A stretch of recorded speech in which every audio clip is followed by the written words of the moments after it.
Hi friends, this is CA Brajendra Sati. First of all मैं माफ़ी चाहूँगा कि मैं इतने दिनों बाद आपके साथ कम्युनिकेट कर रहा हूँ। मेरे पास बहुत सारे क्लाइंट्स के, आप जैसे दोस्तों के मैसेजेस आ रहे हैं, कॉल आ रहे हैं कि सर आप आईटीआर फाइल कब से स्टार्ट करेंगे। तो मेरा सबके लिए एक एक करके सबको रिप्लाई करना थोड़ा मुश्किल है।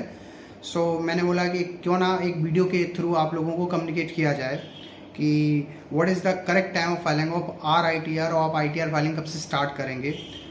तो मैं आपसे डिस्कस करना चाहूँगा कि सबसे इम्पोर्टेंट 2 या 3 फैक्टर होते हैं जिनके बेसिस पे आप डिसाइड कर सकते हैं कि what is the correct time of filing of are I T are.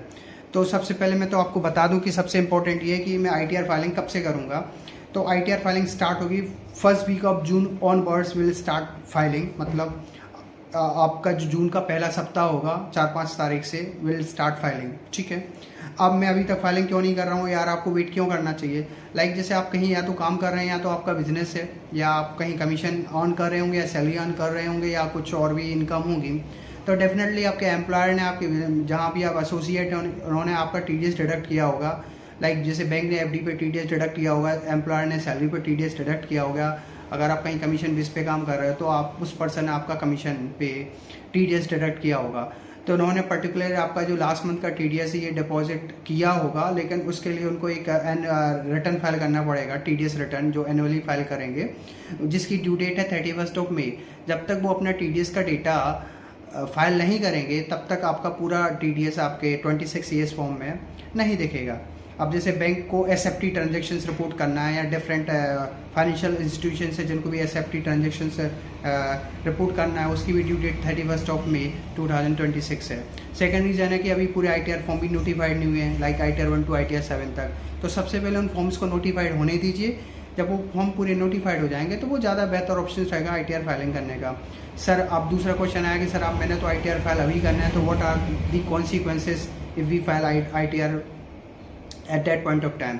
तो सबसे इम्पॉर्टेंट है कि उस रिटर्न को अगर आपने रिवाइज करना पड़ेगा फ्यूचर में, इस पर्टिकुलर ईयर में रिवाइज करने की कॉस्ट आ रही है कि अगर आप पर्टिकुलर डेट के बाद, ड्यू डेट के बाद अगर उस रिटर्न को रिवाइज करते हो तो आपको 1000 या 5000 की पेनल्टी का सामना करना पड़ेगा। ठीक है, the second reason is this कि अगर आपका डेटा इनकम्प्लीट डेटा जा रहा है तो आपका चांसेस है कि आपको इनकम टैक्स के नोटिस आ जाएँ, आपको स्क्रूटनी का नोटिस आए कि आपका ये डेटा मिसमैच क्यों हो रहा है जो उनके पास पर्टिकुलर डेटा है। थर्ड रीजन इज दैट कि अगर आपका टीडीएस कम क्लेम हुआ है तो डेफिनेटली आपका रिफंड कम आएगा। तो अगर आपका रिफंड कम आया और आपको बाद में याद नहीं रहा कि मेरे को इस रिटर्न को रिवाइज करना है, तो आपका टीडीएस रिफंड का नुकसान होगा। तो ये कुछ रीजंस थे। तो आपके मन में ये क्वेश्चन आएगा कि सर फिर कब फाइल करना है। तो सिंपल जो मैंने कि वीडियो के शुरू में बोला था कि first week of June onwards will start filing. तो मेरा आप सभी से रिक्वेस्ट है कि आप लोग थोड़ा सा वेट करिए और 1 जून मतलब 4-5 तारीख से विल स्टार्ट फाइलिंग। ठीक है ना, वो सबसे इम्पोर्टेंट टाइम होगा। और जैसे जैसे फॉर्म नोटिफाइड हो जाएंगे, भी जैसे भी ITR 2, ITR 1 and ITR 4 notified हुआ है, अब आईटीआर 3 नोटिफाइड नहीं हुआ है।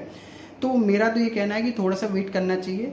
और वैसे भी ड्यू डेट जो है वो 31 जुलाई है in case of salaried person, और इन केस ऑफ बिजनेसमैन है जिनका ऑडिट नहीं होता उनके लिए ड्यू डेट 31 अगस्त है, और ऐसे पर्सन जिनका ऑडिट होता है उनके लिए ड्यू डेट है 30 सितंबर।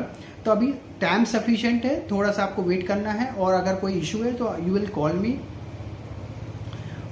और आप मुझे व्हाट्सएप भी कर सकते हो जैसा आपको लगता है। Thank you so much for watching this video. Thank you.